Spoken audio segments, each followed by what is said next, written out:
औचित्याचे मुद्दे. बसा बसा, खाली बसा, खाली बसा. उत्तर देतो, खाली बसा. उत्तर देतो, खाली बसा. असं काय करताय? खाली बसा. तुम्हाला रुलिंग नको आहे का? रुलिंग नको आहे का? दिलं, बसा आता. खालती बसा. असं नाही चालणार. खालती बसा. अहो खालती तर बसा, मला रुलिंग देऊ दे.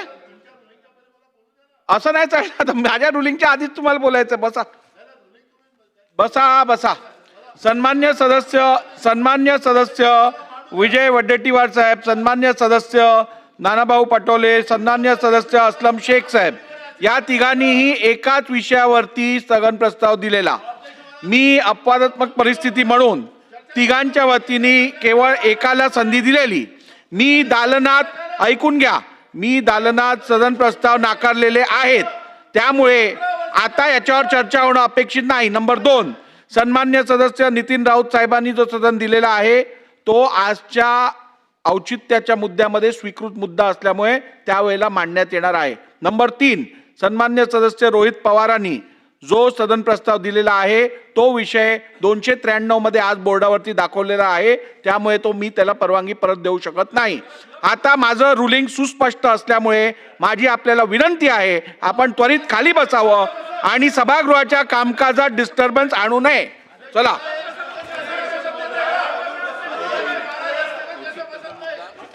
औचित्य श्रीमती सरोज अहिरे. सन्मान्य अध्यक्ष महोदय, नेहमी आम्ही महिला उभं राहिलो बोलायला तर असाच गोंधळ असतो.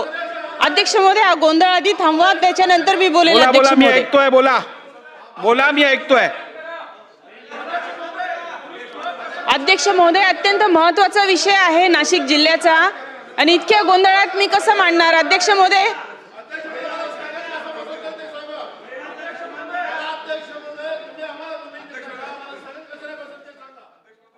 चला. सन्मान्य नानाभाऊ पटोले, मी रुलिंग दिलेला आहे आणि रुलिंग देऊन त्याबद्दलची सुस्पष्टता आपल्याला दिलेली आहे. त्यामुळे तुमचं जर समाधान झालं नसेल तरी सभागृहाचं समाधान झालेलं आहे आणि म्हणून आपल्याला आता पुढे जायला लागेल. काय लावलंय? असं कसं चालणार? नाही, एक लक्षात घ्या नानाभाऊ, एक मिनिट. काल तुम्ही स्वतः माझ्याकडे चेंबरमध्ये आलात. आता मला ते सगळं इकडे बोलायचं नव्हतं, पण तुम्ही मला बोलण्यासाठी कंपेल करत आहात तर मला बोलू द्या. आता तुम्ही सर्वजण माझ्याकडे चेंबरमध्ये आलात. मला तुम्ही सांगितलं 3 प्रस्ताव अजूनही पेंडिंग आहेत, त्यावरती चर्चा घेणं आवश्यक आहे. आता त्या पेंडिंग प्रस्तावावरती चर्चा घ्यायची असेल तर असा वेळ घालवून चालेल का? 1. नंबर 2, आपण एक लक्षात घ्या, स्थगन प्रस्तावाच्या सूचना आल्यानंतर त्यावरती मी रुलिंग दिल्यानंतर तरीही मी वडेट्टीवार साहेबांना त्यांची माहिती मांडण्याची संधी दिली. ते दिल्यानंतर मी शासनाला निवेदन करायचे पण निर्देश दिले. सन्मान्य सदस्य नितीन राऊत साहेबांचं सदन का स्वीकारता येणार नाही हे सांगितलं. सन्मान्य सदस्य रोहित पवारांचं सदन का स्वीकारता येणार नाही हे सांगितलं. तरी बसून घ्या. तरीही तुम्ही जर आपलीच मनमानी सांगणार असाल तर असं नाही चालणार ना.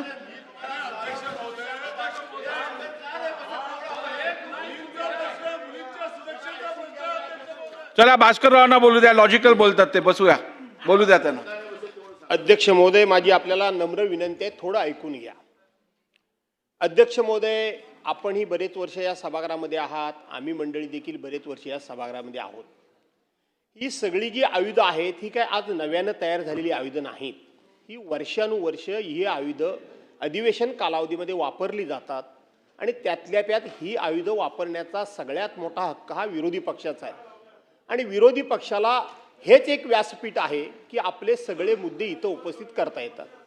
आपण निर्णय दिलात त्या निर्णयाच्या विरोधात मी आता अजिबात बोलत नाहीये, मी त्या निर्णयावर भाष्य करत नाहीये. परंतु सर्वसाधारणपणे प्रथा अध्यक्ष महोदय, अशा पद्धतीचे स्थगन प्रस्ताव आले किंवा एखादा प्रस्ताव आला की साधारणपणे अपेक्षा अशी असते की त्या सदस्याला किंवा आणखीन 1, 2, 3 सदस्यांना आपण मागचं रेकॉर्ड काढून बघा, मागचे जुन्या अधिकाऱ्यांना विचारून बघा. इथं नाताभाऊ खडसे असायचे, नाताभाऊ खडसे बोलले की देवेंद्रजी फडणवीस बोलायचे, देवेंद्र फडणवीस बोलले. एकाच विषयावरचं मी सांगतोय, स्थगन प्रस्ताव. सुधीरभाऊ मुनगंटीवार बोलायचे. आज आमचे मित्र योग्यजी सागर काय ते ठीक आहे, ते लगेच तिकडून समर्थन करतात, त्यांचं काम ते करतात. पण तिथं बाजून असलेले मलाही बोलायला द्या म्हणून आग्रह म्हणायचे, ते तिथे बसायचे मागे.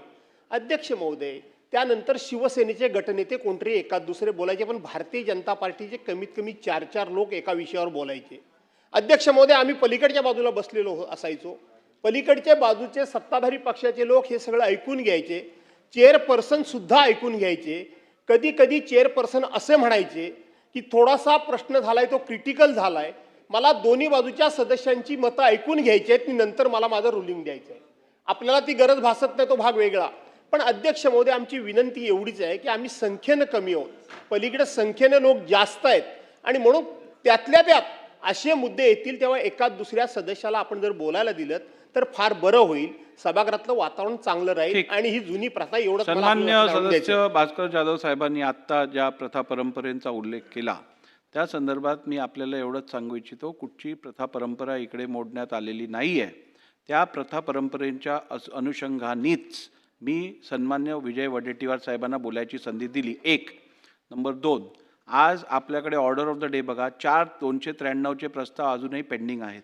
आपल्याला त्याच्यावरती चर्चा घ्यायची आहे, त्याच्यावरती उत्तरं घ्यायची आहेत.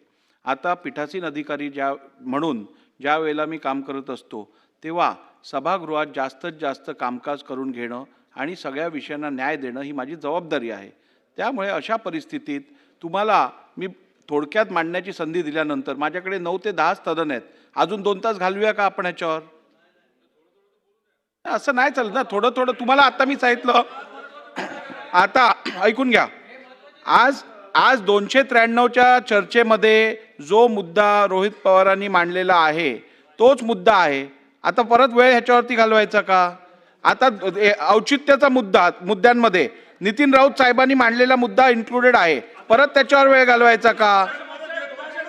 हे बरोबर नाही. चला, प्रश्न सरोज अहिरे.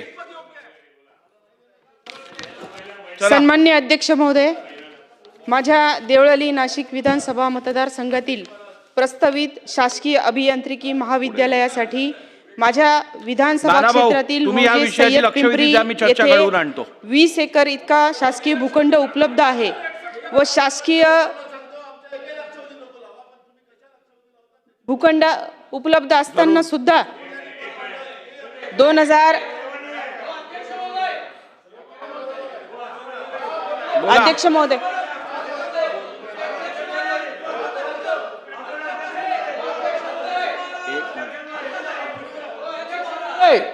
एक मिनिट. अध्यक्ष महाराज, अध्यक्षांवर